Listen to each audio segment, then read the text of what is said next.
premise here is that there are some basic approaches to activism that are fundamental and working. They've gone all through history, and they continue today. And I think the people that are involved here are involved in those. Many of them very conscious of them, and many of the things are very obvious. Other things people are less conscious of, and they're deeper, and they're more subtle, but they're effective. And it's important to know all about all of that stuff. So that's what we're going to try to talk about. So are we ready for the? We're ready. Are you going to flick them? I am. All right, well, flick it. And if you see this, it means move forward. Okay, I'll wait. Okay, so this is an introduction to what Dana has been developing, and Anna and I and some others have been helping, which is it's a social media platform essentially, and that's just telling you that everything that we're talking about is inside that kind of framework, or can be presented inside that kind of framework. When this is set up, keep going. I get to touch your tie. oh, okay, it's a nice one. This would be anybody that wanted to come into this framework that's being established could create a page like this and introduce anybody else that they wanted to into their own world about what they're doing, how they're doing it, what the specifics of it are, and so forth. And that will be explained a bit more online and as we go forward in the future. This is all designed to be a stepping off point for advancing the whole notion of activism, and particularly health freedom activism, into the future. What I'm going to talk about is how we got there, how I got there, and some of the things that I talk about will include how people here got there. And Dana is, I don't know what she's doing, but she's supposed to change the slide now. Dana. I wanted to, this partly introducing me, so to speak. I ended up working with Ralph Nader in 1968, 50 years ago. June 1968 was when I got my first activist paycheck. Before that, I was an activist, but it was for free. You know, I did other things for a living, and I did activism for free. And there are just things about the Nader experience. That day we got out, there were a couple hundred Nader raiders. We were in front of the Capitol. How many people remember Ralph Nader from those days? How many people know of Ralph Nader as an auto safety advocate? So I was sitting with people at lunch today, and I mentioned that, and they said, I didn't know he had anything to do with the cars. That was pretty funny. So I'm going to do two things about Nader to give you a sense of what something about the way activism works and the dynamic of doing policy. And Ralph, I ended up working with Ralph really because I was assigned a law school class, which was called the Auto Safety Summit. 1966, his book had been out just about 9 months when I got into this class. And the teacher, the law professor, picked 15 students to be in this Auto Safety Summit, and he had them each play a role. One was the head of General Motors, one was Senator Magnuson, who was doing auto safety hearings, and then one was Ralph Nader, me. He appointed me to play Ralph Nader. I have no idea why, but he picked me out of the crowd and said, you be Ralph Nader, read everything, write about your character, write a brief. We met once a week for a year. Write a brief about his position on auto safety, and then we'll have a big auto safety summit. We'll have everybody come to the moot court room for a day, graded by 3 law professors, and present an oral argument about your person. So I read what Nader had to say about things, and it was clear to me that he was not actually talking about auto safety. Even though he was massively presented across the society as an auto safety advocate, what he was talking about was corporate responsibility. And he would say, in his professional writings, law journals and so forth, decisions in America today are being made by concentrated economic interests, primarily corporations. One page. The bottom line of which was, that's not a really good thing, or that's a really bad thing. Let me give you an example. Automobiles, and then 60 pages on automobiles. So everybody talked about the automobile part of the argument. Nobody talked about the corporate responsibility part. So I wanted to meet Nader and say, listen, you need to have help. You're doing this all by yourself, and maybe some people could help, and you really need to understand what you're talking about. I met with him, and it took me a year to track him down. I sent resumes. I'd hear my friends would say, he's speaking here, he's speaking there. I'd send a resume. I came to Washington it was actually March of 1968. I came there and a friend of mine said he was home between 11 and 12 in the morning to take phone calls. So at 11:05, Monday morning, spring break, 1968, I went to a phone booth across the street from his house, and I called him. And he picks up, he says, Ralph. And I said, I'm Jim Turner. And he said, are you the guy that's been sending the resumes? And I said, yes. He said, I'll get back to you. That was my first conversation with Nader. About 4 days later, he called me when I was sitting down at dinner and said, let's have dinner. And I went and had dinner. And I explained this business about the not getting the story on corporations. And he said, well, how would you handle that problem? And I said, if you're right, which I think you are, we should be able to pick anything. Look at it using this process and you'll find the same thing. He said, I think that's a good idea. What would you pick? And I said, well, what would you pick? He said, well, what would you pick? I said, well, what would you pick? Finally, I said food, because we were interested in food. And he said, food, that's great. I was a cook in the Army for 6 months. I bet you nobody knew that. How many knew that Nader was a cook in the Army for 6 months? Yeah, because that's how I told you the story. So we started out, and the way you start that process is you're in Washington and you go look at the regulatory agencies. There are 55 of these regulatory agencies regulating some sector of the economy, and the FDA is regulating food. So we go and look at food. Now I just want to put one more thing in quickly about Ralph, because he was simultaneously the most sophisticated and the most naive person I worked with. I mean, it was just incredible. So we're walking down the street one day, and he stopped and he pointed at the Brookings Institution. You know what Brookings Institution is? It's like one of the premier think tanks in Washington. And he pointed at that, and he said, comfort breeds banality. Think about that. Comfort breeds banality. That summarizes most of the think tank work that goes on in Washington. I mean, they've got lots of money, they go to work, they sit there and they write this stuff and they pour this stuff out. It's not bad stuff, but it's not at the heart of what's really going on. And he got that, just comfort breeds banality.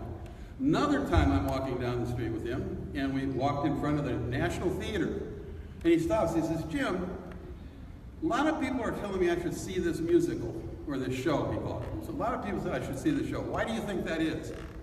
Man of La Mancha. You get it? Man of La Mancha? Don Quixote. Don Quixote, Ralph Nader, windmills, corporations. So, I mean, he really wanted to know, you know. So this is that's kind of a summary of that story. Unsafe at Any Speed was a major book that made a big splash. Didn't make Nader a big name. What made Nader a big name was being followed by General Motors.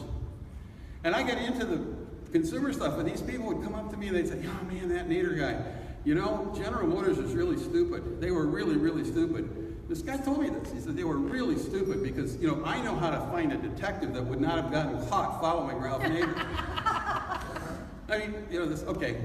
In any case, that's in the wrong order, but yeah, okay, here you go.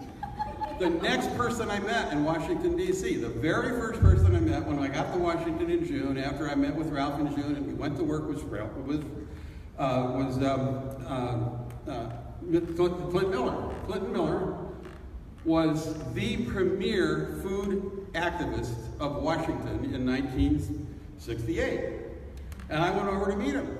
And it was very interesting. Clinton Miller, in my first conversation, you know, he was just ebullient, you know, full of stuff.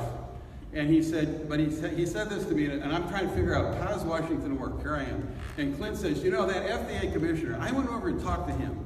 And, you know, he is not a very responsive person.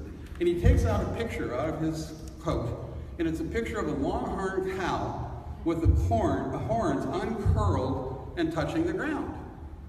And he says, I took this picture and I showed it to the commissioner of the FDA, and I said, you see, that's what happens from food additives. And he says, you know, the guy's never called me. Now, I also learned from Clinton how you generate, like, 150,000 letters to Congress, which was done at that point. Subsequently, another, when we did DeShay back in 1994, 1.5 million letters to Congress, largest number of letters on any issue. The previous number was 1 million that went in on the Proxmire Act, which is the preliminary thing to DeShay in 1976. The community for food safety, for health freedom, for individual rights and health is huge. And when it gets engaged, it shifts everything. But you saw that, the white of the bread, Sooner you're dead. the sooner you're dead. He had many of those things. And he introduced me to all kinds of fascinating people. One of which was names are hard these days.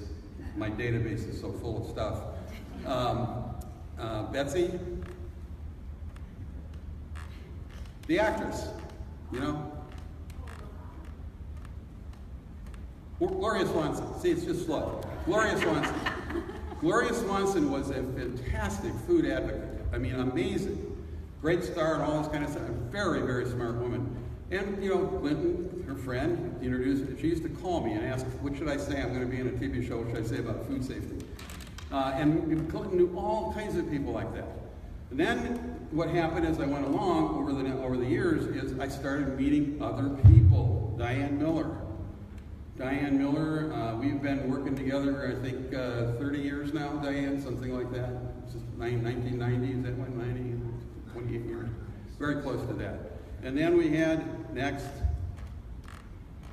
Sally Fallon. Sally Fallon came from Weston A. Price, came to us at our firm before there was a Weston A. Price. And we talked about stuff, and we've been the counsel for Sally ever since. Now, my point here is that this kind of activism moves along and it develops. It's a way of being. It's a way of seeing. I think it's an empirical, hands-on way. People look at reality. They say, "Oh, that's real," and they run into people who have, or a system has created a bunch of abstractions, a bunch of rules, a bunch of frameworks, and the people who look at the real stuff come over to the people who are looking at through the lens of rules and so forth, and these people say, I don't have any idea what you're talking about. I mean, look, here's the rule. You got to do this, this, and this. You say, well, hey, it's a lousy rule. That's the rule. Doesn't matter whether it's a lousy rule or not. And you just heard several stories about how you got to go in there and work at it. And then the next one is from the vaccine issue. Barbara Flo Fisher, and Barbara was a very interesting character to work with. What happened, we had and there's a little bit about this later, but we had an involvement in 1976. I got a call in 1970. I was working with Nader at the time, and I continued to work on and then I got a call on the vaccine issue, and I worked on that issue from 1970 to 1981. We worked, and continued after that, but those were big issues. And the guy that called me was the former Secretary of Health and Human Services, or HEW, Health, Education, and Welfare, John Gardner, famous American. And he called me and he said, I was secretary and there was something I learned after I got out, there's something wrong in vaccine regulation. Would you, Jim, be willing to look into it? I've asked all the investigative reporters in Washington to look into it, and none of them will do it. So I said, sure. And I started, and I started looking at vaccines, and what a mess. You cannot believe what a mess it was. This is 1970. In 1970, we had a hearing in front of the United States Senate Committee, in which the issue of mercury in vaccines, we raised that issue in 1970. Oh my gosh. And what happened in that situation is we were able to eliminate the Division of Biologic Standards, which regulated vaccines then, and I saw it going over to FDA, and I said, oh God, we're in trouble now. But that agency was really bad. The FDA, we had a little bit of time in there, and we did a few things, And then they launched the swine flu campaign. That was in 1976, the swine flu campaign. They were going to inoculate 200 million Americans. And I had a major scientist working with me who had been inside vaccines since the Second World War, and he was saying, this is like crazy.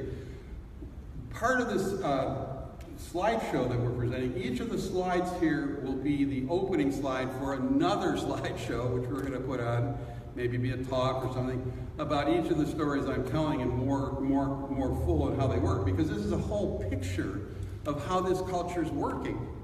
So here's the head of HEW, a famous American, a writer, a very smart guy, founder of Common Cause, saying, I was in charge and something was going on and I didn't even know about it. Vaccine regulation. Would you look into it? So I started looking into it. One of the things I did was I talked to the New York Times reporter on health. I said, there's a lot of bad things going on in vaccines. He said, I'll get back to you. He comes back to me and says, I looked in my files and I don't see anything wrong. That's what he said to me. I looked in my files and I don't see anything wrong. So we started on, had these hearings and so forth, and they fired the guy that ran it. They eliminated the agency. We had a Justice Department decision on opinion that they were violating the law. All kinds of stuff went on, and then the swine flu thing comes along. And they tried to inoculate 200 million Americans, and we started, and I'm saying, we went up to Capitol Hill and we said, you know how bad this is? And there's a whole story about that, which we can tell you, but you know how bad this is? Every single one of the health people, and there were about 8 of them, every single one of these are health aides, senior health aides on the Senate and the House side, said, yes, we know how bad it is, but we can't do anything about it because if we try, they'll create a swine flu epidemic. That's what they said. Okay, so we had an investigative reporter working with us, and he was putting out all kinds of stuff all the time, and we just smash, smash, smash. And they thought it was dead. That is, the investigative reporter did. I remember Sunday night telling us, the Washington Star said, you guys won. They're not going to do it. The Senate will never approve this bill. And I said, I don't think that's right. I think they're going to approve it because, and he said, why? It's because they're going to have a swine flu epidemic. So the next morning, 12 hours later, there was an announcement that 6 veterans had died in a hotel in Philadelphia. And it's called Legionnaire's disease now. You've heard of Legionnaire's disease? Have you heard of Legionnaire's disease? And they said, we can't rule out swine flu. They said we can't rule it out on Monday, we can't rule it out on Tuesday, we can't rule it out on Wednesday. On Thursday, they had a huge hearing at the Senate, and the Senate committee passed the bill. The issue was, were the companies going to be relieved of liability? If they weren't going to be relieved of liability, they weren't going to make the vaccine. If they were relieved of liability, they would make the vaccine. And okay, 4 days of pound, they passed the bill, and the next day the CDC announced that we can rule out swine flu. Oh. Now that was, how does this stuff work? And it was bizarre. Then we had it as pound away and pound away and pound away, and we stopped them at 49 million. That we figured it was, that means we were 151 million to 49 million we won, because that's how many people we saved from getting the vaccine. But a few people died. I mean, this is not a good thing at all. And really, if there's anybody that has any doubt about the flu vaccine, don't take it. I mean, there's 100 reasons why not to take it. My inside person that was talking to me was brought in specifically to CDC, not to CDC, but the Division of Biologic Standards, to stop the swine flu by his boss at the Division of Biologic Standards. We met with the founder of CDC. We met with him. He was at that point a professor of public health at Harvard. And he said, I was fired from CDC in the 1960s because I refused to make the required annual announcement to go get your flu vaccine. He said, I refused to make that statement, and I got fired. Oh my gosh. And NIH had a direct pipeline of money flowing to Merck. All kinds of research money going to Merck. Okay. Pause. We need a little more light than that. Don't turn the lights down, Yeah. please. We need to see our speaker. I can't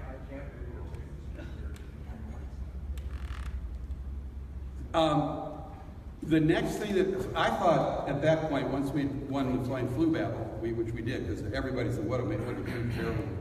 Again, there'll be more in that story. And I thought we had really scored something big. Virology itself was under the gun there, because this idea that viruses cause diseases is only one of the things, if it does, one of the things that's involved in the disease situation. What I like to say is if you were to spray this room right now with some kind of an agent, a few people would get sick and a bunch of people wouldn't. And the whole scientific research would be on the people that got sick and nothing about why the people that didn't get sick.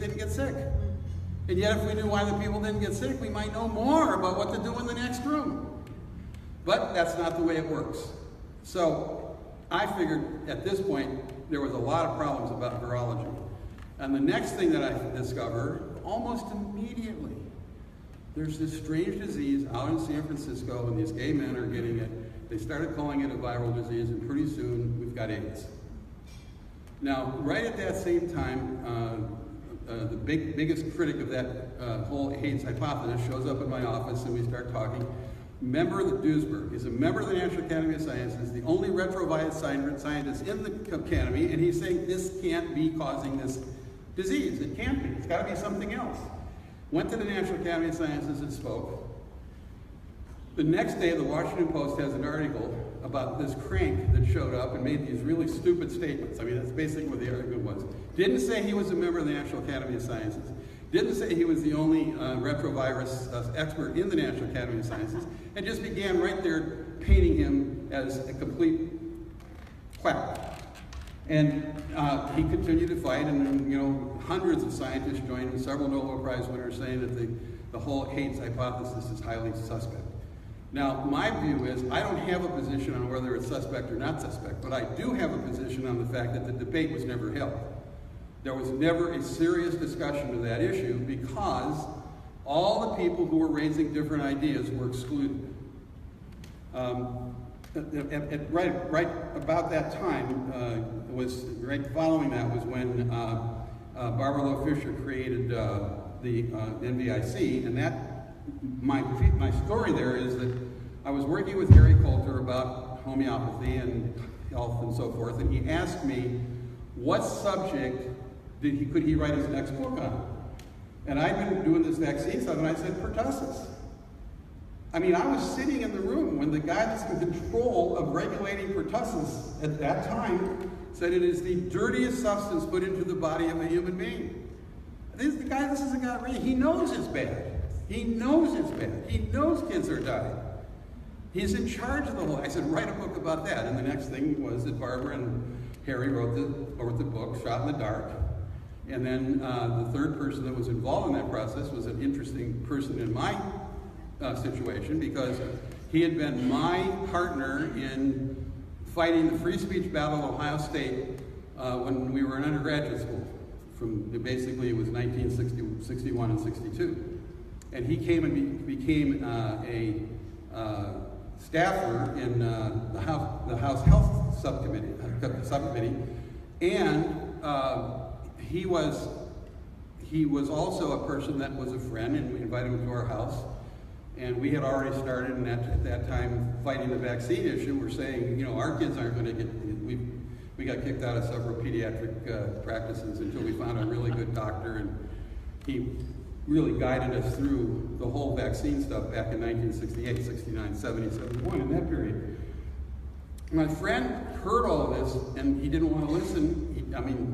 My friend, he said, I just can't take it. I can't sit and listen to this about the vaccines.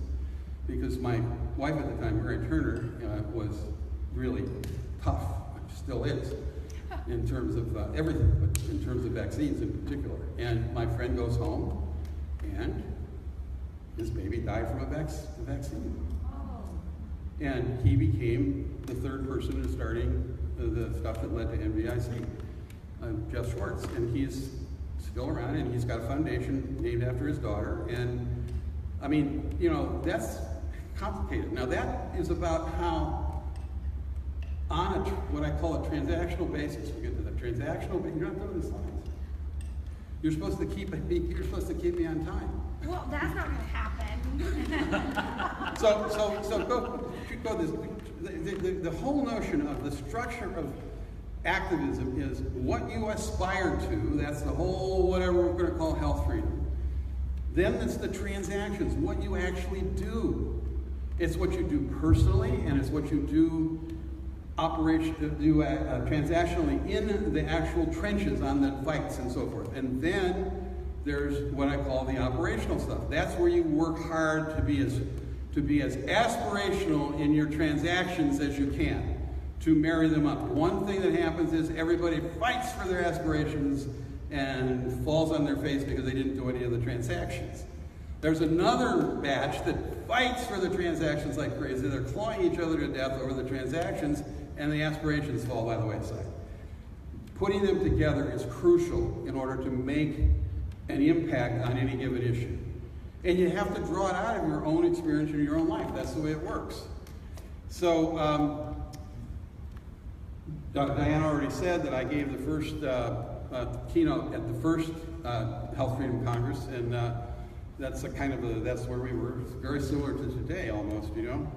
And then these were things that were done at that conference, and you can see there's an aspirational piece, there's transactional, and then there's the operational stuff and those were things that we did at that conference, and you're still using them. I noticed one was in the pamphlet that was passed out today.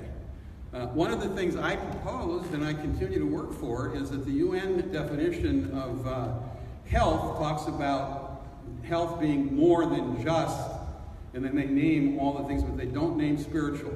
And I want to convince the UN to put spiritual as part of one of the definition of health. And then that's our. Now this is where I want to stop for questions and conversation. Yes. So when all this was going on, did you ever ask them like what's their agenda? Was it world? I mean, obviously it's world population. This seems to be where it was.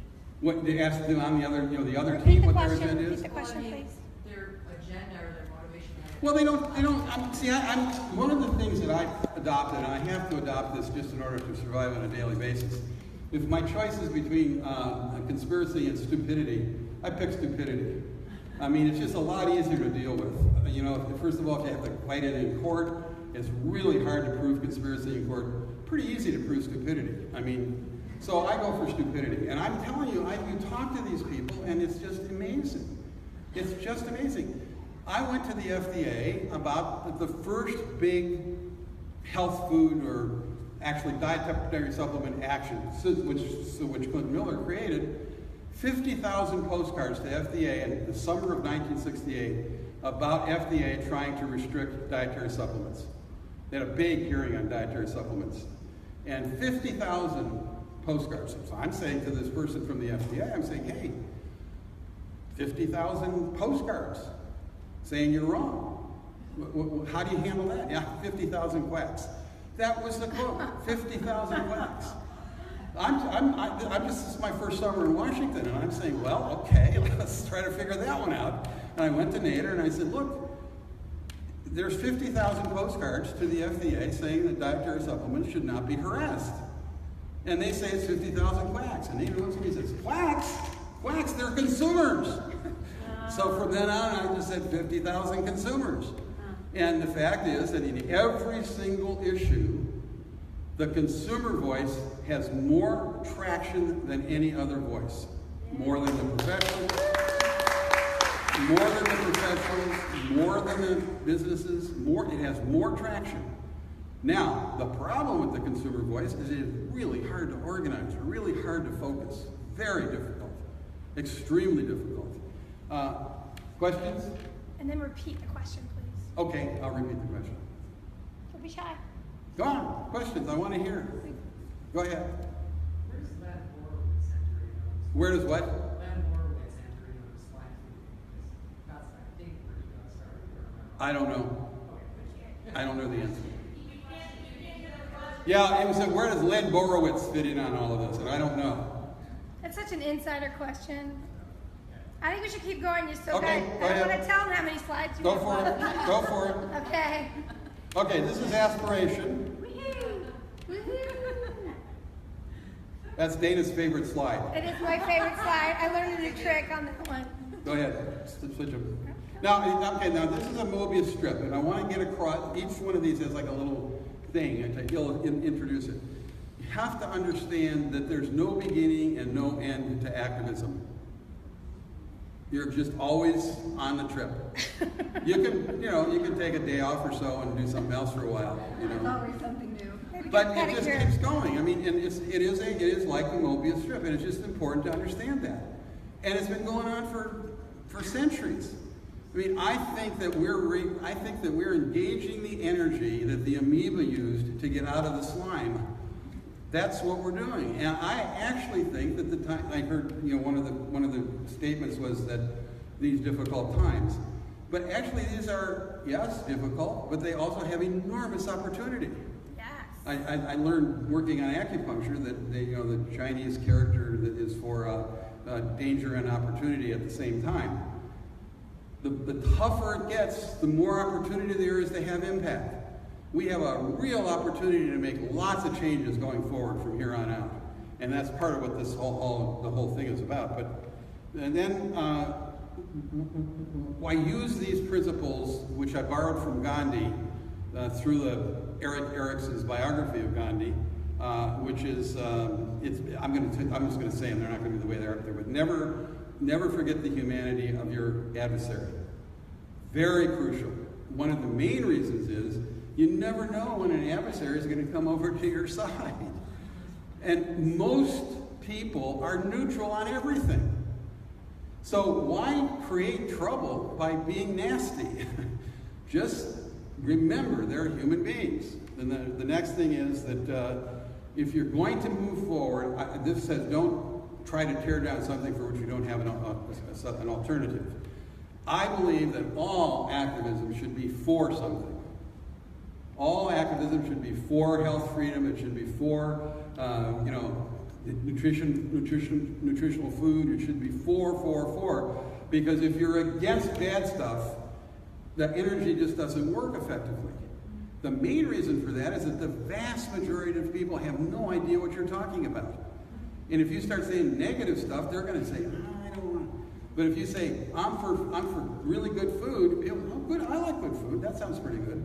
And pretty soon you're dealing with an energy that's positive, and you actually get positive things going. Then the final point of this particular structure is all change comes from the people. That's Gandhi said that. All change comes from the people. Everything else is static. Everything else is status quo. Everything else is hold on to things.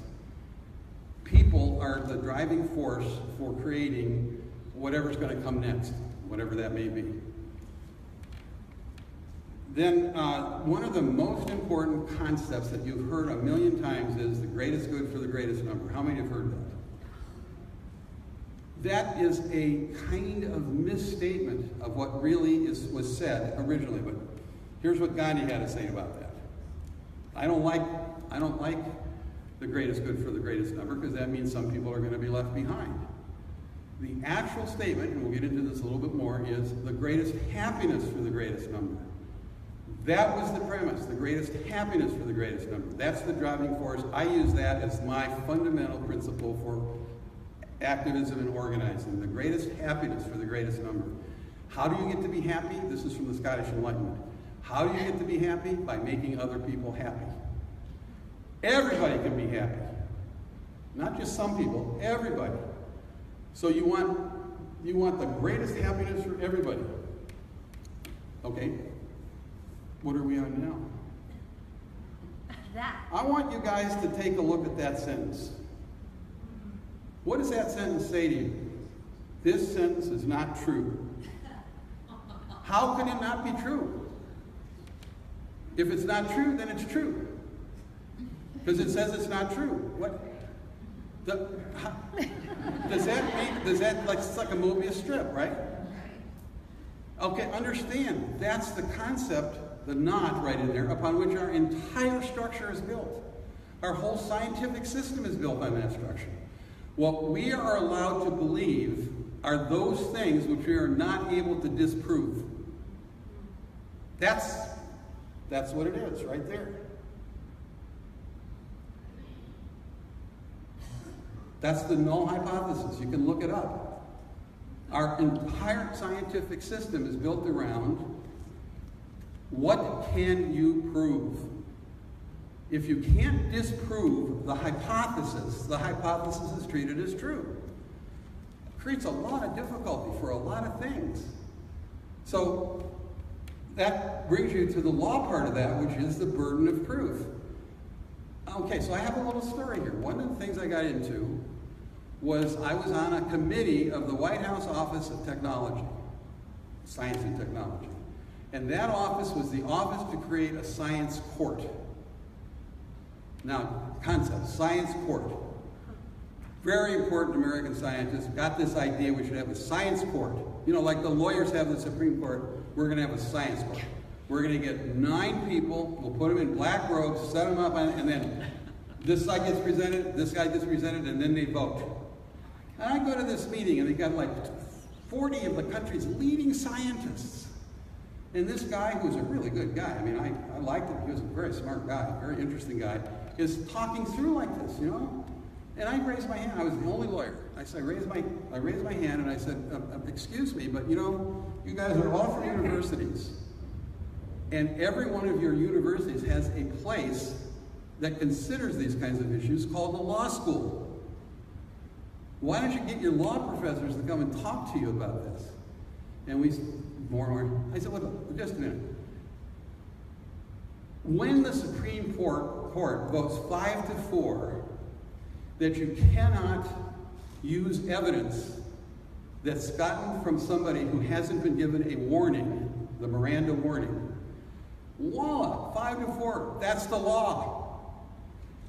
If a group of people in 1492 had voted 5-4 that the earth is flat, it would not have become flat. So the president of Rockefeller University, his answer to that point, they never would have voted that way.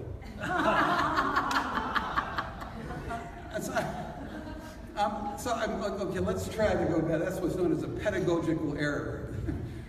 So I continue to talk to these guys, and I'm saying things like, he said, Turner, here's what we want you to do. We want you to go in there and you present your argument that aspartame, we were fighting aspartame at the time, NutraSweet, aspartame is unsafe. And then they come in and they got to answer you. I said, no, you don't understand. They got to prove that it's unsafe, or else we treat, they got to prove that it's safe, or else we treat it as unsafe. That's what I want to have happen. And that's the burden of proof. If the burden of proof is on me, I lose. If it's on him, he loses. Like that. But your point. Yeah, I know. That's my point. That's what happens. So, okay, now you can overcome you can meet your burden of proof sometimes. That's possible, but you're really working uphill if you're doing burden of proof. So he says to me, okay, well, we just want to do facts. We do not want to do soft science, we want to do hard science. So let's just take the airplanes that fly over fly into LaGuardia, and there's a housing project. And the housing project and the planes fly over, and the kids are playing in the yard, and we only want to know about the cracks in the building. We do not want to know about the psychological damage to the kids. Because that's too hard, that's soft science. Cracks in the building, that's hard science. That's what we're going to put in the court, the science court. So I said, well, what about this question? Planes fly over, impair kids' hearing, and they have behavioral problems. Is that in the factual side, or is that in the soft science side? And he says, Turner, you ask the darndest questions. Then we walk out, I'm walking out with him, and he says, Jim, I have a question for you. Do you have a book about this law stuff? I said, we've got, in my office, I have a 123-volume set called Proof of Facts. 123 volumes. He says, no. We've got a little book, it's about 20 pages, and it's called Physics for Poets. Do you have anything like that? Is that a conspiracy? I mean, look, we're in a mindset. We're in a mindset. It's called the Western mindset. It's a very good set. Now, this is a book I would like everybody to read if they're interested in knowing what to read about. And this talks about a guy named Charles Sanders Peirce, who, have you ever heard of him, anybody? No. He's America's most respected philosopher.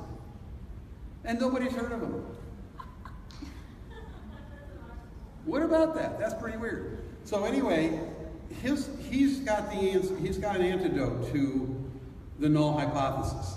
And he was trying, how do you form a hypothesis? He says, that's the question. So he said, the way you form a hypothesis is you go along and you see something and you say, whoa, that's something that doesn't fit my belief system. That's the first premise. The next premise is, for him and empiricists and people who are working on finding out what's real, the next question is, what about my belief system can I change in order to account for this thing I've seen that doesn't fit my current belief system? That's not what the bureaucrats do. They start out all kinds of things, hide the evidence, pretend you didn't see it, deny that you saw it. I mean, it's on every issue. Every issue. But then what you do after the third point is, what is the hypothesis I can formulate to see if the way I want to change my view or change my beliefs accounts for the thing I saw? That's all spelled out. That's Peirce and his wife. She was a problem for him not in his relationship with her, but in the world, because the academics didn't like her, and I could never figure out why they didn't like her, but he kept getting in trouble because of her. Then I found out she was an actress. She'd appeared on Broadway, so I said, that's it. Later, I found out she was a gypsy. Then I knew. Now, the most interesting thing to me about her is that she took all his papers and brought them to Harvard and gave them to Harvard, and then in the 1920s and early 30s, Whitehead, who's one of the most famous worldwide philosophers, had his papers organized, and they came out, and it created a huge philosophical framework that nobody actually recognizes, but is used. This guy, the Metaphysical Club, got the Pulitzer Prize for History in 2002, and it's a very, very important set of thoughts, and there's a whole lot of work being done on that. It's about empiricism. It's about how you look at reality and integrate it into your transactions. And if you can look at reality, aspiration, if you can integrate it into your transactions effectively, you can come up with activist operational behavior that causes stuff to shift.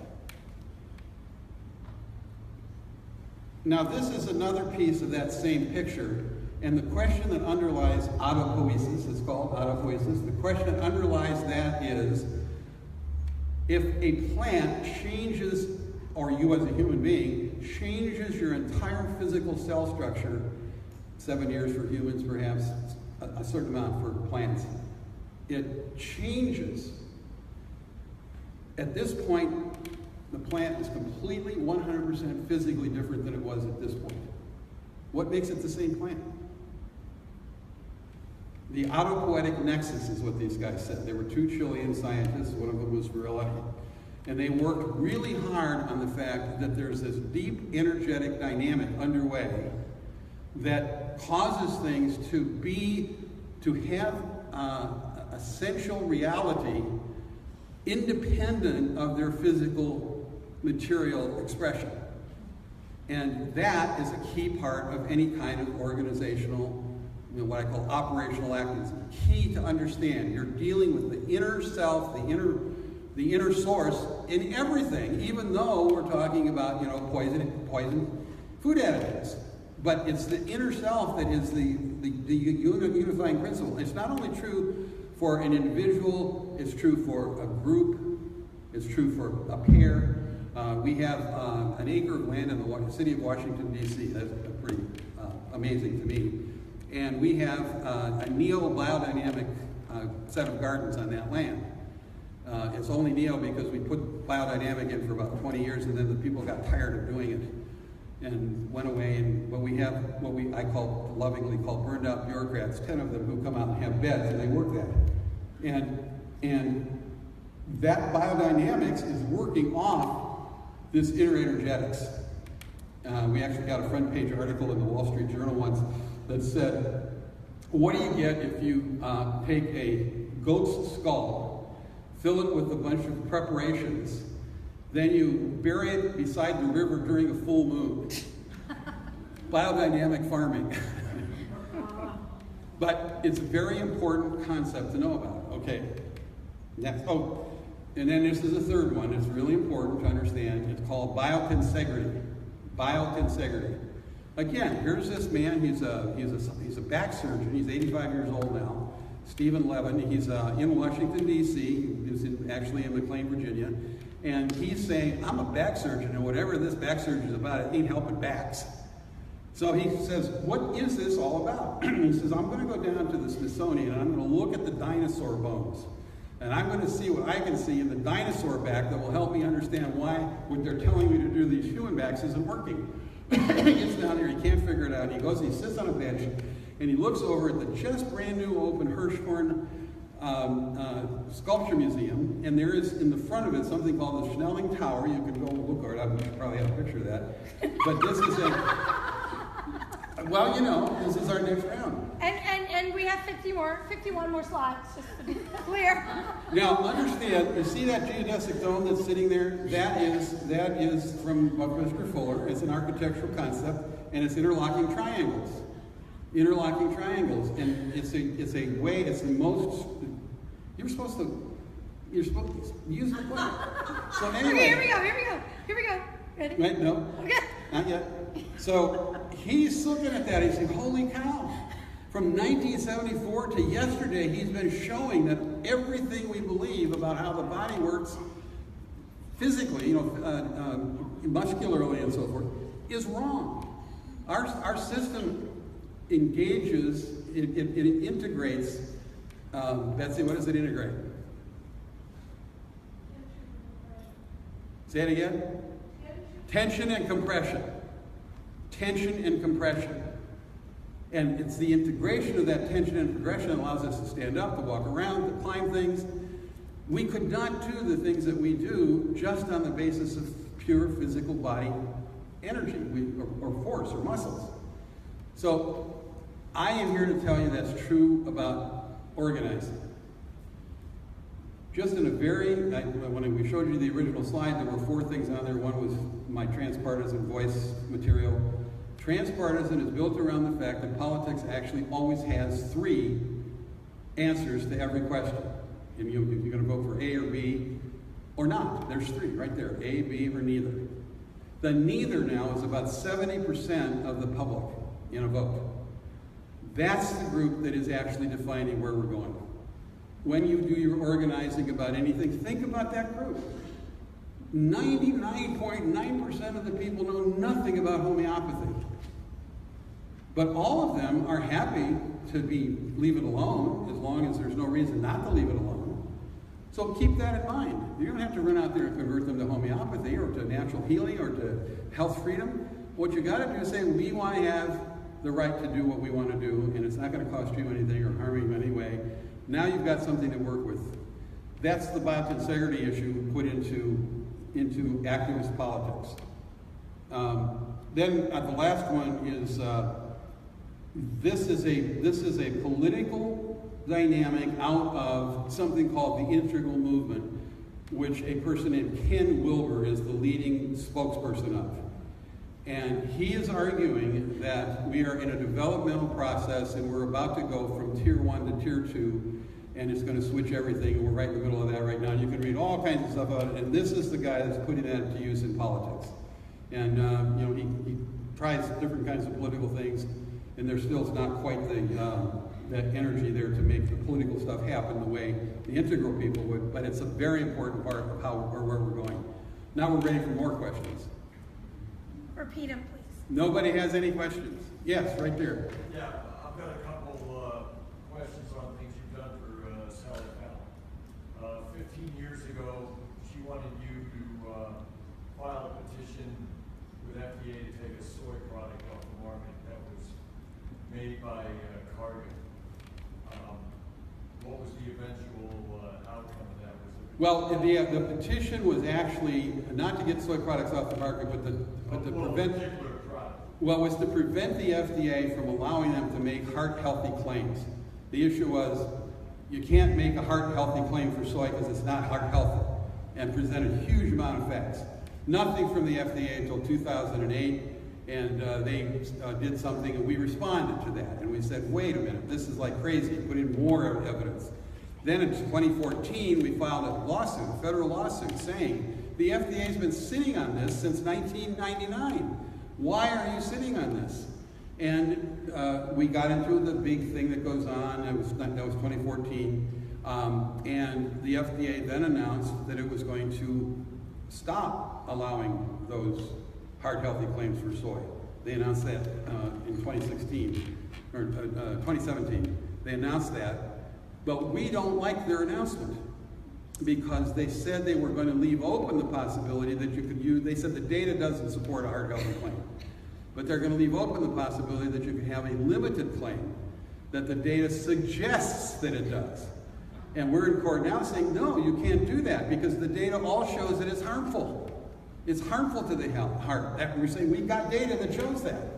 Why are you going to let you? So that's where we are. That's the answer to your question. The question was, where's the soy protein that wasn't a price file? One other question on the soy prison lawsuit. Where are you on that right now? Say again? The prisoners complaining about. Right. That's not gotten into at least it's not with me. It's not gotten into a legal framework. It's still trying to persuade the prisons not to feed soy to prisoners. I mean, just think about it. We've got prisoners who are being harmed by all kinds of bad health practices, and there's no health freedom for them. Period. None. And that's what we're trying to create. Yes. I'd like to make a proposition. What? To you. Yeah. About time. Yep. And questions. What if we save them to the end to try to get through this because we're already way past schedule? I didn't do a very good job. I'm sorry. You don't have to be sorry. Okay. We're going to go, this will be fast. Yes. Okay, so this is a that's a transaction. That's Dana's second favorite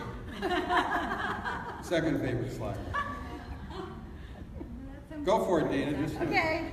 Now, one of the main points I want to make here is that every time I start an issue, I start with the little baby doll at the right. Almost always that's the inspector that goes to a plant and says, you guys really screwed up. I want to know, who's that person? What did they say? Why did they say it? Or even sometimes before, we had a big fight over the accreditation system for Life Chiropractic College taking away their accreditation. And we had to figure out how to get it back. I just went down there myself. I didn't tell anybody. I went down and walked all over the place, talked to students, tried to figure out. That's getting down at the bottom we're at the tiny little end of this.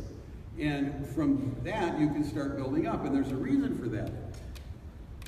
When the inspector makes the inspector's statement and then turns it into the boss, from that time on, the issue with the FDA or any regulatory agency is defending that inspector and that statement. It is no longer what's the substance of the issue. So all of a sudden, in every issue, you have three things. I've already started to try to say that. You have those things you can prove that are, quote, true. Those things you can, or positive, and then you can, those things that are false or negative, you can prove those. There's a bunch of those and a bunch of those. The vast majority of all the arguments are in this so-called gray area. Now, the FDA and all regulators want all gray area to be treated as if it were in the black zone. That it's bad, whatever it is. Our team wants the vast majority, if not all, of the gray area to be treated as if it is good or positive until you can prove that it's negative. So there are battles that go around this line, there are battles that go around this line, and then there's the big battle over where does that gray stuff go. Is it generally treated as positive or is it generally treated as negative? And that is where the burden of proof comes in.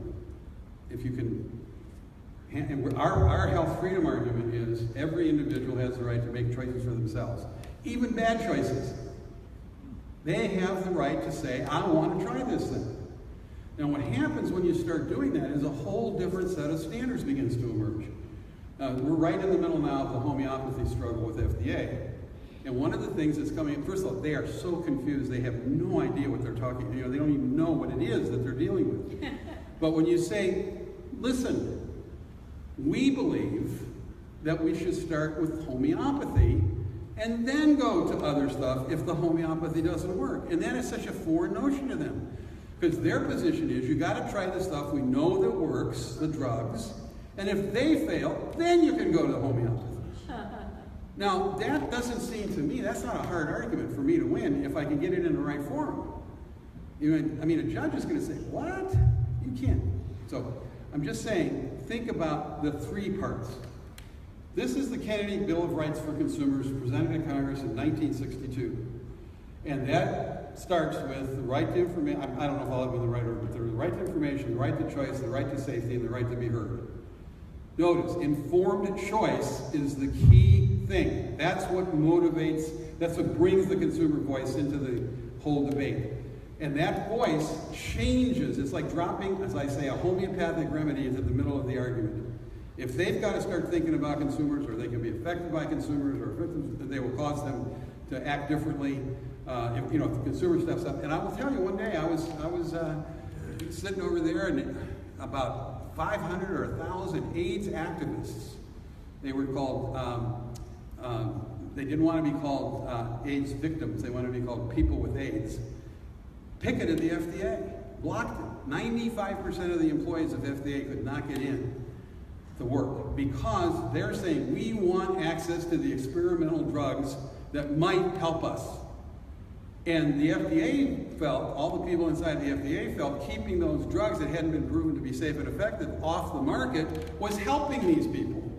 And here they are saying, no, we want them. Even if they're dangerous, we want them.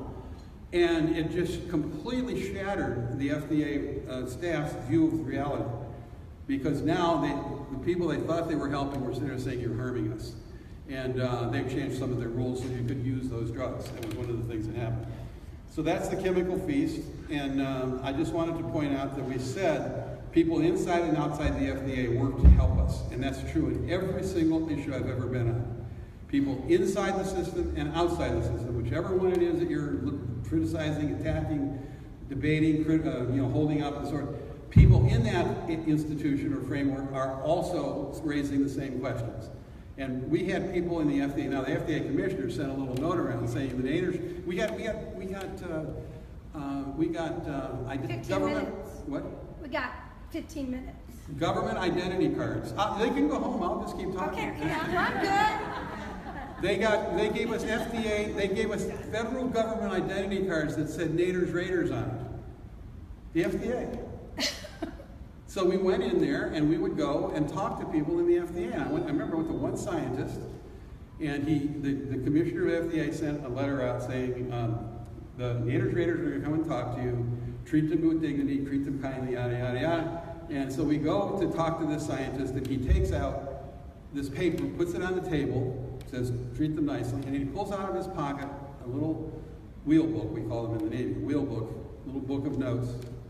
And it's all the things he'd been writing all his career about what a terrible place FDA was. And he starts reading them to us. And he's got the little paper there, and he's reading them to us. And we got all this information. I mean, it is a understand, it's a police force.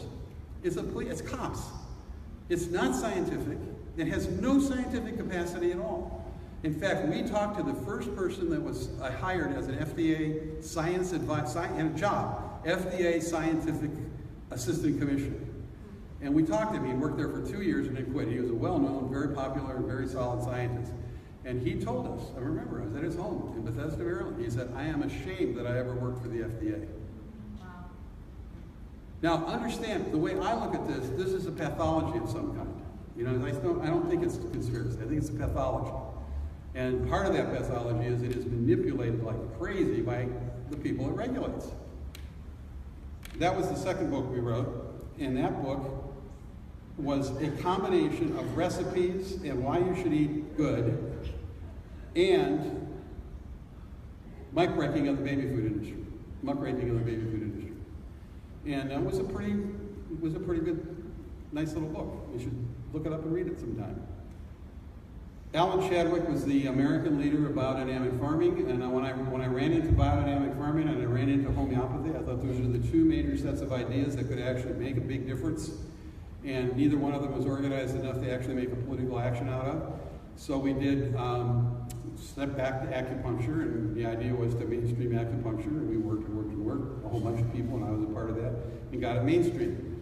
I knew it was mainstream because we saw an ad. We tried to find it, couldn't get it. It's a great ad. We'll find it. Yes. It's a bottle of Budweiser with acupuncture needles in it, and it said, "Acupuncture's this Bud's for you." Mm-hmm. That's the day I knew acupuncture had mainstreamed. Now we can move on to another issue. With regard to biodynamic farming, we couldn't do that, so we stepped back to organic. Organic is the best of the industrial system. It is not yet over the hump into being an actually integrated, fully operative body, mind, spirit system, but it's better than most of the other stuff out there. And that was a big battle. We'll go into that some. Now the sweeteners one, when we started out, and the first thing that happened. Oops, sorry. As president Reagan's new FDA commission. That commissioner of the FDA overruled 3 outside scientists and 3 internal scientists working in the FDA process who said it should not be marketed. That commissioner overruled these people and said, I'm going to let it go on the market in spite of the rules. Concerning Jim Turner as a consumer advocate with Citizens for Health. Off that slide, I'll have a whole thing about what it's like to work for 60 minutes for 18 months to get a story. It was a really interesting experience. But I wanted to go back to that sweetener one. Go back to, in that sweetener one, I just want to point out, we used a particular strategy, all the stuff I'm talking about, right at the beginning, and lo and behold, we never asked to get cyclamate off the market. All we said was, it is on the market in violation of FDA rules, because it was considered to be generally recognized as safe when they had all kinds of data saying it wasn't safe. So we said, you can't, if you want to market this thing, then you got to go show us that you've got data to market it. They couldn't. So the HHS secretary took it off the market, and then all over the world, countries figured out ways to get it on the market, except for the US, where it's still illegal. Now, I think that's pretty interesting. That is, to me, that is a validation of a process that uses the system and works it to come up with your outcome, as opposed to constantly opposing and fighting and trying to undermine it. Now, I have to tell you that secretary that took it off the market at that point got fired. And lots of the people that have done the right thing in the government have gotten fired. But still, cyclamate still isn't on the market in the U.S. And I can tell you that's a good thing. In 1981. I can skip that one. Leo knows we've been working on Consumers for Dental Choice. I was very happy to launch Charlie Brown into the middle of that. For several years we worked together on that, and then it just got so big in our office that we couldn't keep it there. But Charlie's out there working on all the dental stuff. We've gone to court a couple of times, not terribly successfully, but we're going to try again soon. That's the Budweiser, that should have been Budweiser, we couldn't find it. The Universal Product Code, I got involved in the Universal Product Code, and that got me into how the information system stuff is going to work. The Universal Product Code is that little box that you see. There's 2 of them now, but that's one of them. And huge amounts of standardization information in there. Up until that came along, the food industry was opposed to standardized packaging. When that came along, they said, whoa, we can standardize stuff, it'll be great. Now, all of a sudden, they're on our side. We ultimately, they were taking all the prices off the products in the supermarket at that point, and we had a big fight about that, and ultimately they found out that it was costing them money to take prices off the products, so they kept them on for a while. Okay, go to the next. Oh, and then Hahnemann was, I told you that homeopathy was like the major set of ideas, and it's extremely important because the driving force of what we're talking about in all of this activism is how individuals are able to express themselves in the system in a way that allows them to make their lives and the lives of the world congruent. That's a driving individual force, and that's where homeopathy is grounded, in the individual. And there are other things grounded in the individual as well, but the individual driving forward is what this is about. I think Diane talked about that right in our first session 2 days ago. The individual is driving forward, and that's what we're doing in this culture, and that's what we're about. And every generation's had this fight. This was our swine flu battle, and they put that. When things were getting a little dicey, they put the president on getting the shot, and it turned out he had gotten the wrong vaccine. So we were able to turn that into an asset for our side of the argument. Go ahead. You can show that one for me. It's going to start. Four scientists in charge of work on the flu vaccine during the 1973. Effective, said they refused to give it to their own families. 2 were transferred to other work, a third left the division. And over the entire 10-year period, not one word of their unfavorable findings was allowed to be published. The control officer in 1960, who has grave doubts about the potency of influenza vaccine. These doubts were made known to the director of the division and through the proper channels. And somewhat subsequent to that time, within a year or so, that person was transferred to other divisions. That was 1973. So understand the vaccine. I want to tell you something. I think that the California mandate is the best thing that happened to the vaccine movement. You know, because it got people saying, "Holy cow!" And people who don't even know anything about vaccines are going to say, "What do you mean that mandate a vaccine?" We've been trying to get people interested in that issue for years, and now huge interest because of the mandate. As long as I'm for philosophical opt-out. I've been for a long time. I thought that was the main vulnerability that the whole vaccine world had. And if we can get it back in California and spread it across the country, then we can have the debate that we need, which is why are people doing this anyway? It's not a sensible thing when you look at it scientifically. Now, let me do, before you do the thing, so here, organic food, it was 1990, we had a huge battle on organic food. That'll be more slides later. And then I want to show you what happens, because in every instance, you make progress, and then the big corporate behemoth comes in. So Amazon now owns Whole Foods. And Jeff Bezos says, "Yeah, I liked it. It was kind of a nice little store." Go ahead.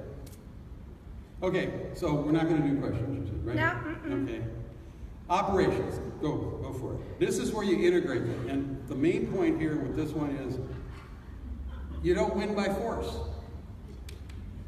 And now this is Adam Smith. This is the guy that created all of the ideas that this system argues for economically. Except that they lie when they talk about it. Look at that. Read it up there. Consumption is the sole end and purpose of consumption, the sole end and purpose of all production. The producer's interest, I'm doing it from memory, so I'll probably be exactly right, but the producer's interest should be attended to only insofar as it advances the interest of the consumer. The laws aren't like that. This is 1776.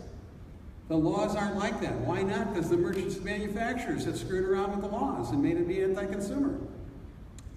The American Revolution, in part, was a consumer revolution. You have to understand that the tea that went into Boston Harbor was not the King's tea. It was the East India Company's tea. Big, huge corporation. That was a revolution against concentrated government power and concentrated economic power. Now, it was a fact that they were intertwined very tightly, not like today. You know, government and they're just very, right? So you understand, where we are today and where we were then, very similar. Very much the same battle. At the peak of the popularity of the American Revolution, 1/3 of the people in these colonies supported the revolution. 1/3. Important to know. Okay, these are things that I got involved in trying to make this stuff move, and I just thought it'd be worth your looking at. This is the book that we introduced, Transpartisan, in 2008. And then, again, this is similar to the Mobius strip. Understand, no matter what you do, if you're a rock, there's paper around somewhere. If you're paper, there's a scissors around somewhere. And if you're scissors, there's a rock around somewhere. And so you always want to be alert to the fact that you're constantly going. So then we go to the idea of, I believe, and this was what was built on the Kennedy Bill of Rights and the Nader activity, that you have all these forces working: the individual, the consumer, the producer, and that's the Taylor. that's the retailer. But that's also practitioners. I mean, it's anybody at the point of purchase, basically. So go ahead. And the whole system, we created a system in which we have conceptually, from the middle of the 19th century, argued about capital and labor. And it was conceptualized that was the debate in the culture, capital and labor. But capital and labor are both on the production side of the point of purchase. And so basically the labor capital debate, when a meeting, when they're sitting down writing the contract, is how can we get together and screw the consumer? I mean, that's really what it boils down to. And that's, okay, so, maybe I'm on capital side on some things, maybe I'm on labor side on some things, but in all things, it's the consumer that is the driving force that needs to be freed. The shackles off the consumer to make the system work. Otherwise, you're just caught in that kind of mess. Same point, basically, right? Now, the matrix is down there on the left, and then you have government, academia, and media sitting outside, mostly in the service of the people who are in power. I mean, that's basically, I'm trying to understand, these are structural things. These are bad people, this is wrong, this is terrible. They're structural. Go to the next.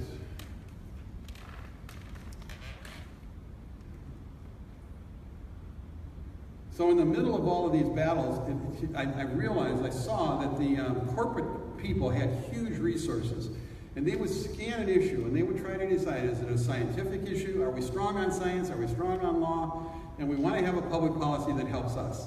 So if they were strong on science, they would argue it's a science issue.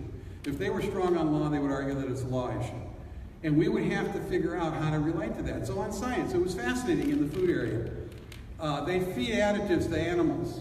All the time they feed additives to animals. And then they say, see, it didn't hurt the animals, you can eat it. Then you feed it to the animals get sick, and they say, well, animals aren't people. And you must have seen that argument all the time, don't you see it? And one of the most important things is to recognize that's what's going on if you want to have a battle. Because you get trapped into fighting over, did it poison him or isn't it? And then you see these very bizarre things like, this is the most tested additive that's ever been tested. And over and over and over they say that about every additive. It's crazy. So then what I use as a metaphor is the established order is A. And the people who are critical of the established order are B through Z. If you get trapped into trying to figure out what B through Z should agree on in order to fight A, you lose. So just remember, when you're sitting around saying, what should we do? So what I'm saying, this is my law of choice, the law of choice. B through Z, every one of those issues, B through Z, or those things, has choice as it's one of its key components. I want to use homeopathy, I want to use acupuncture. I mean, I understand all of these things are illegal at some point. All of them. Now, that choice concept is the thing that can actually be something that helps people get organized to focus on the real thing. And they don't have to be unified.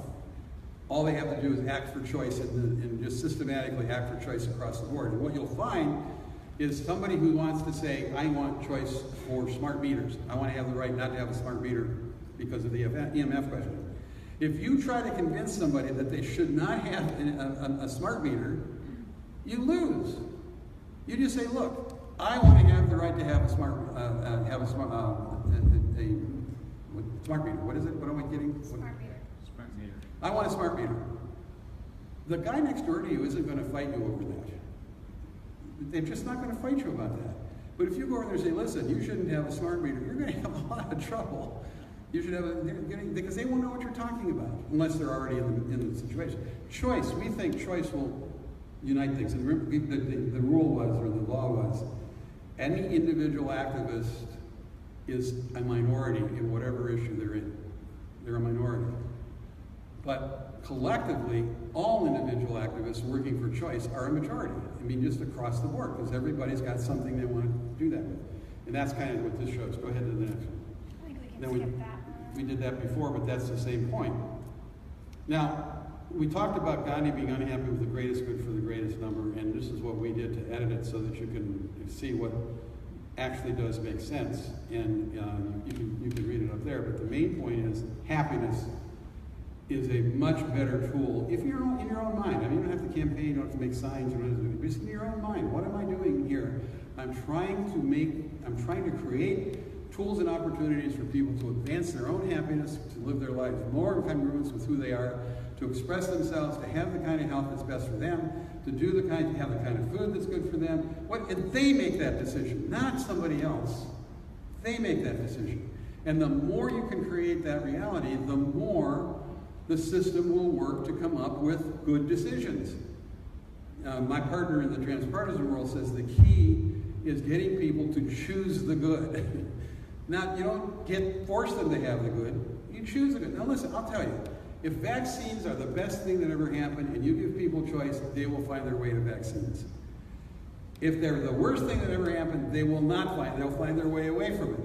But if you start sitting down and saying, you should have vaccines, or you shouldn't have vaccines, either one. If you make everyone say you can't have vaccines, you're going to have the same kind of message you have. You say you have to have vaccines. If people have choice, they will systematically evolve into making choices that are in their interest. As they make those choices, the whole situation will get happier and the world will become a better place. I mean, that's the large construct. But now Ronald Reagan in Hollywood. There's a Ronald Reagan 53 from Hollywood. You know me, the motion picture actor. But tonight I'm just a citizen, pretty concerned about the national election next month, and more than a little impatient with those promises the Republicans made before they got control of Congress a couple of years ago. I don't know if you can hear that, but that's Ronald Reagan, left-wing Democrat. 1947, endorsing Hubert Humphrey for senator from Minnesota. Oh my gosh. You should look up Reagan, Humphrey, and listen to the whole thing. I mean, here's Ronald Reagan blasting the Taft-Hartley Act as a draconian piece of legislation. Still the thing that controls labor relations in the United States. I mean, Ronald Reagan was a founder of Americans for Democratic Action, which is one of the leftist groups that there is in mainstream politics. He says he didn't leave the Democratic Party left him. But if you go and look at it, this is why we do transparency, go and look at his national security position, the one that the Republicans currently say brought down the Soviet Union, it was actually carried out by a very, very left-wing Democrat, Kempelman, who was Jimmy Carter's negotiator on arms control, who Reagan maintained. And Kempelman went into the cabinet and expressed his whole idea. Reagan said, go tell him. And he went and told him, and everyone in the cabinet voted against what Kempelman wanted to do. Reagan got him outside and he said, don't worry about it. I'm the only one in that room that used to be a Democrat. And then they adopted that policy, and it became the policy that we live today. Now that is an example of transpartisan. It's important to understand. It's underneath. It's a driving force. Now this is another one of the fundamental driving forces, which is there. You can go to the Chaotic Foundation, and it's bringing chaos and order together. It's chaotic. It's very, very similar to biotensegrity, because it's, again, okay, now what is it? Okay, this is the guy that invented it. His name is Dee Hock. He was a Bank of America card person from Seattle, Washington, and he invented something, the Visa card. The Visa card is the first $1 trillion business, had about 200 employees, and it was done on chaotic principles. And the idea, just a little sense of it, the Bank of America card people were arguing among all the banks that were part of Bank of America card about what interest they should charge. And he said, it doesn't matter. Every bank can charge its own interest. What you want is everybody to have a Visa card. And then they can fight over what the interest on that particular Visa card is. But he got, and that's an example, those are the principles of theories. These are examples of how the individual is gaining more and more power in the society.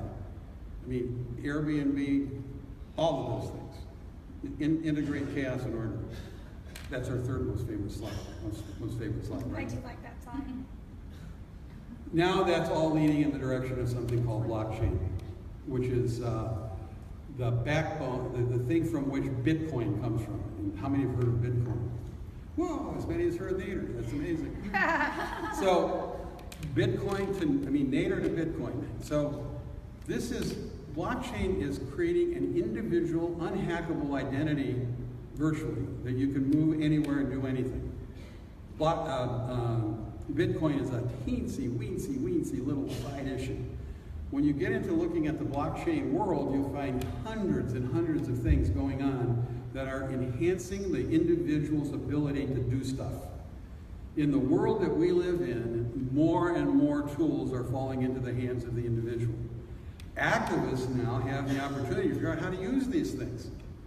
And that's where Dana comes in. Dana managed to get an impression. I told you, an impression. Impressions. Impressions, Yes. 2 billion impressions, 2 billion. The team. Roughly her team. That's roughly 1/3 of humanity, or close to 1/3 of humanity.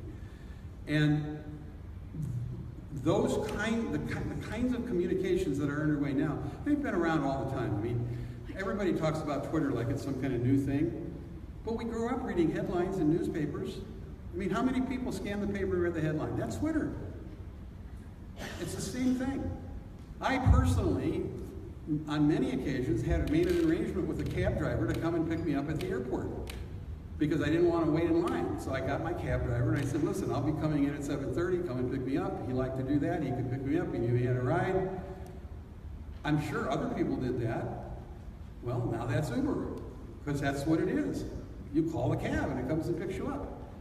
And the same thing with Airbnb. I mean, there used to be a whole system. We used to use it on vacations where you found somebody in England that had a house and you switched houses. They come to Washington for 2 weeks, you go to London for 2 weeks. It was a thing, it was there, it was a business. Now it's huge.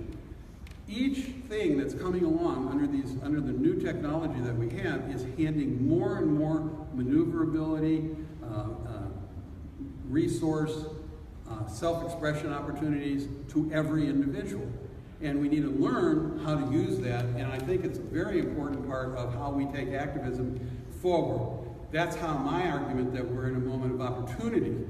It's a moment of opportunity, not danger. I mean, there's danger, but the opportunity is there to really work with.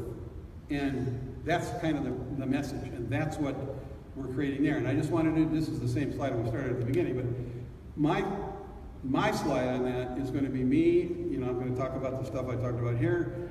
Transpartisan review, transpartisan voice, and transpartisan review. You can go online now and find them. They're there. You got those things? You can hold them up for them. Then Citizens for Health has been around since the shade. Citizens for Health was the consumer group. That's the transpartisan review that we put out. And it's online. Everything's online. And what we're talking about there is all the things going on now which are not broken down by left and right. It's left, right, order, freedom, and they're working together, and you'll find all kinds of people that are there as possible allies for any kind of health freedom that you want to undertake. Citizens for Health was the consumer group involved with the dietary supplement industry that generated 1.5 million letters to Congress in 1993, 94. Voice for Hope sends people up on the hill who are healers, natural healers, and they're consumers, and they go up and talk to their own congressional office. Denise ran that group for several years, right? And you still like it, right? I love it. We have about 2,000 people on the list, roughly, something like that. I mean, close. And we've had maybe 150 meetings on Capitol Hill, and we're just very quiet, and we make people come, and they really, really like to do it. They learn something. And then we created in 1976, as a part of following on the swine flu debacle, the National Institute for Science, Law, and Public Policy. Just an example, one of the projects with we have our EMF stuff is run out of that, right? So we did another project in there, which I always really like, and that was when Microsoft was sued for antitrust violations and lost. Microsoft is a criminal, lost. The judge said break it up, and the appeals court sent it back to do something other than break it up, and then the Bush administration, which was elected in the meantime, dropped the case. But we used, through NESLAB, we generated 10,000 letters to the judge saying, we don't want you to break it up, we want access to the kernel. We want the ability to have, write rules to let people use the technology that Microsoft has. And we can write those rules in a way that will break up the monopoly without breaking up the company. And we got 10,000 letters in like that. I like that a lot, but then they drop the case. The point is, though, that in every situation where it looks bleakest, there is an opportunity to be taken and move the activist ball forward. In my situation, I got involved with food, drugs, which was all of health, and then through the UPC, the Universal Credit Code, into the information stuff. And we work on those things and continuously work on them and just keep moving the ball forward, and you can see what happens on a lot of these things. There's a lot of victories there, and there's a lot of work left to be done.